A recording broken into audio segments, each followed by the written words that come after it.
नमस्कार, अभिवादन स्वीकार कीजिए। आपके साथ मैं हूं शबाब और आप देखना शुरू कर चुके हैं क्रिएटिविजन न्यूज का एक्सप्लेनर। 27 की लड़ाई में बड़ा भमचक है। हर नेता का अपना सियासी वजूद है और हर नेता इस लड़ाई को अपने हिसाब से लड़ना चाहता है। पूर्वांचल की लड़ाई में समाजवादी पार्टी, भारतीय जनता पार्टी, ओम प्रकाश राजभर, संजय निषाद, अनुप्रिया पटेल, कांग्रेस, ये वो चेहरे हैं जो अपनी जोर आजमाइश करना चाहते हैं।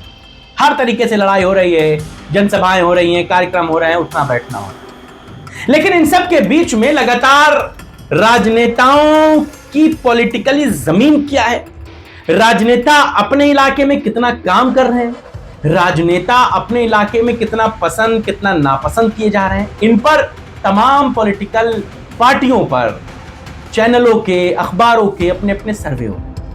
दैनिक भास्कर का एक सर्वे आया है और उस सर्वे में जो निकल कर आया है वो भैया बड़ा मामला टाइट कर देता है, बड़ी चिंता की लकीरें बढ़ा देता है छोटी पॉलिटिकल पार्टियों के लिए। वैसे तो इस सर्वे में अखिलेश यादव, योगी आदित्यनाथ और तमाम दूसरे नेताओं के लिए बहुत कुछ है, लेकिन हम सिर्फ जिक्र करेंगे पूर्वांचल में ओम प्रकाश राजभर के ऊपर जो सर्वे में आया है वो क्या आया है।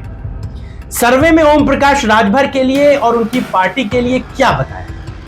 दैनिक भास्कर का जो सर्वे आया है वो सबसे ज्यादा चिंता की लकीरें ओम प्रकाश राजभर के लिए ही बढ़ा रहा है। अपने पियरका चाचा, जिन्हें प्यार से उनके कार्यकर्ता पियरका चाचा कहते हैं, उनकी पॉलिटिकल पार्टी को सबसे ज्यादा नुकसान 2027 के विधानसभा चुनाव में हो रहा। सर्वे स्क्रीन आपके ऊपर है, स्क्रीनशॉट। 6 विधायक हैं ओम प्रकाश राजभर के, 6 में 6 विधायक चुनाव हार रहे हैं। यानी कि ओम प्रकाश राजभर भी जहूराबाद से चुनाव हार रहे हैं। 2 बार के सिटिंग विधायक। शायद इस सर्वे से पहले ही ये जानकारी ओम प्रकाश राजभर के कानों में पहुंच गई थी, तभी तो 15 दिन पहले ओम प्रकाश राजभर जहूराबाद से चुनाव न लड़ने का जिक्र कर रहे थे। पत्रकारों को कह रहे थे कि वो जहूराबाद से चुनाव नहीं लड़ना चाहते, वो तो अतरौलिया जाना चाहते हैं, आजमगढ़ जाना चाहते हैं, वो अपनी सिटिंग विधायक सभा सीट से चुनाव नहीं लड़ना चाहते। क्या ये सचमुच ओम प्रकाश राजभर के लिए चिंता का सबब है कि वो मंत्री जो 2-2 विभागों के ठसक से चलता हो, आगे पीछे फ्लीट चलती हो, 2-2 विभागों का मंत्री हो, बावजूद इसके उसका ग्राउंड पर ग्राफ 0 हो जा रहा हो, और सिर्फ वो ही नहीं, उनके 4, 5, 6 जो टोटल विधायक हैं वो भी अपनी विधानसभा में चुनाव हार रहे हो। क्या ऐसा हो गया, क्यों ऐसा हो रहा है, और क्या इसके पीछे अखिलेश यादव वजह है? क्योंकि सर्वे में जो आ रहा है उसके मुताबिक पियरका चाचा जिन सीटों को हार रहे हैं उन सीटों को समाजवादी पार्टी की। यह भी बात बड़ी इंपॉर्टेंट है। इस सर्वे में मैं बाकी की पॉलिटिकल पार्टियों पर नहीं बात करूंगा, आज मैं सिर्फ ओम प्रकाश राजभर पर बात कर रहा हूं, इसलिए क्योंकि 2022 के विधानसभा चुनाव में जिन 6 सीटों को इन्होंने जीता था वो 6 सीटें समाजवादी पार्टी के साथ कोलैबोरेशन में लड़ी गई।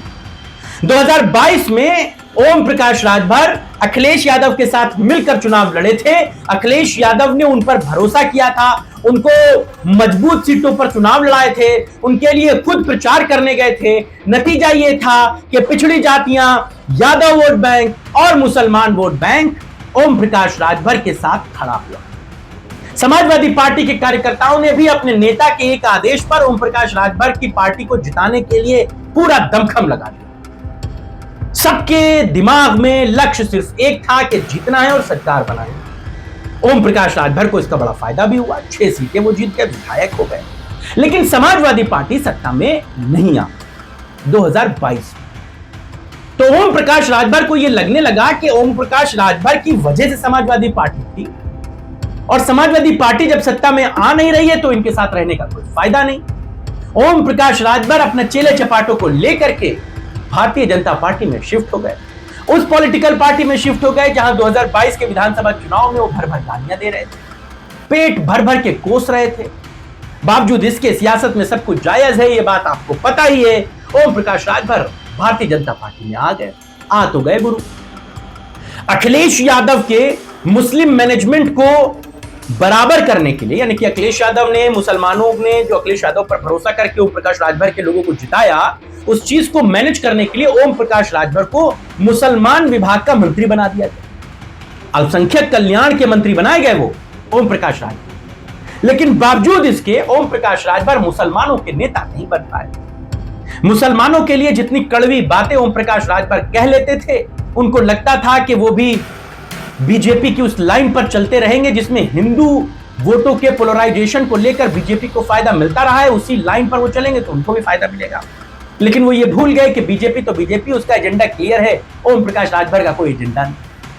तो नतीजा ये हुआ कि समाजवादी पार्टी से दूर होकर बीजेपी में आए। बीजेपी में मुसलमानों को रिझाने के लिए अल्पसंख्यक कल्याण मंत्री बनाए गए, लेकिन बावजूद इसके मुसलमान उनको 1% पसंद नहीं करता था, फूटी आंख नहीं भाता था। क्यों? क्योंकि वो मुसलमानों के खिलाफ इतना बोलते थे कि पूछिए मत। मुसलमान नेताओं के खिलाफ, उनके खुद के विधायक अब्बास अंसारी हैं, उनके खिलाफ क्या नहीं बोला उन्होंने।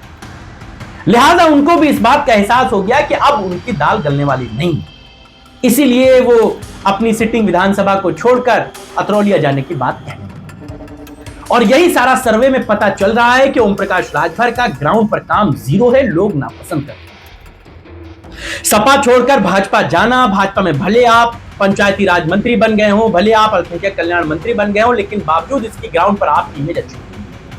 ओम प्रकाश राजभर अपने बेटे को चुनाव लड़ा चुके हैं, वो चुनाव हार चुके हैं। इस बार भी खुद के बेटों के चुनाव लड़ने की बातों को कह रहे हैं, लेकिन लोग उन्हें पसंद नहीं करते। दैनिक भास्कर का ये सर्वे ओम प्रकाश राजभर के लिए बहुत सारी चुनौतियों को लेकर आ रहा है, और ओम प्रकाश राजभर से ज्यादा बीजेपी के लिए चुनौतियों को लेकर आ रहा है कि बीजेपी उस घटक दल को अपने साथ कतई रखना नहीं चाहेगी जिसकी ग्राउंड पर जीरो परफॉर्मेंस, वो नहीं रखना चाहेगी। बीजेपी भी बहुत प्रोफेशनल पार्टी है। जब ओम प्रकाश राजभर सौदेबाजी करके बीजेपी में आ सकते हैं, तो बीजेपी भी तो सौदेबाजी करेगी। जान लीजिए, ओम प्रकाश राजभर को उतनी सीटें चुनाव लड़ने के लिए भी नहीं मिल पाएंगी जितनी अखिलेश यादव ने उन्हें दी, नहीं मिल पाएंगी। बातें वो लंबी लंबी भले छौंक लें, कोई भी बात कह लें, बड़ी बड़ी हाँक लें, लेकिन ग्राउंड पर सच्चाई तो उन्हें पता है ना। अभी खुद के सीट के लाल हैं, उनके बेटे को टिकट दिला पाएंगे तो बहुत दूर की बात।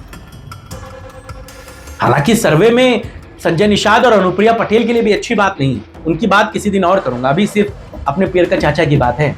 तो आपको क्या लगता है, ओम प्रकाश राजभर का ये जो परफॉर्मेंस का रिपोर्ट कार्ड आया है, ये कितना सही है? और क्या वाकई में ओम प्रकाश राजभर के लिए चुनाव लड़ पाना बड़ा मुश्किल है? इस बार लड़ पाना, जीत पाना, सत्ता में फिर से आ पाना कितना आसान और कितना मुश्किल नजर आता है? और ओम प्रकाश राजभर के लिए मुसीबतें क्यों हो रही हैं?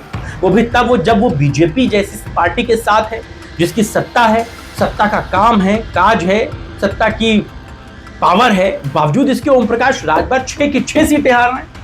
तो बड़ी चिंता हो जाएगी। बताइएगा, आपके राय और विचारों का इंतजार रहेगा। फिलहाल अभी के लिए बस इजाजत दीजिए, नमस्कार।